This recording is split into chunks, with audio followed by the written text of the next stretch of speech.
ఆదివారం మార్కెట్ స్థలం చుట్టూ ఎన్టీపీసీ యాజమాన్యం రాత్రికి రాత్రే అడ్డుగోడను కట్టి నిషేధ స్థలం అంటూ బోర్డును పెట్టింది. మేడిపల్లి సెంటర్లోని గ్రీన్ బెల్ట్ ఏరియాలోని అక్రమ కట్టడాలని రామగుండం కార్పొరేషన్ అధికారులు తొలగించారు.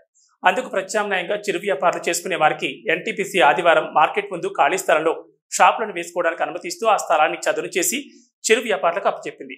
దీంతో చిరు వ్యాపారులు ఆ స్థలంలో తమ వ్యాపారాలు నడుపుకోవడానికి పూనుకోగా ఇప్పుడు కొత్తగా ఎన్టీపీసీ యాజమాన్యం ఆదివారం మార్కెట్కు అడ్డుగోడ పెట్టడంతో కొత్త తలనొప్పి వచ్చింది.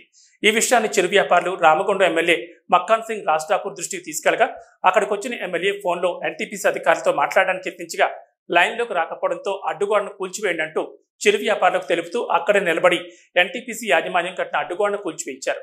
కాగా స్థలాన్ని కేటాయించిన వారు కరెంటు సౌకర్యం, నీడ సౌకర్యం కూడా కల్పించాలని చిరు వ్యాపారులు ఎమ్మెల్యేను కోరారు.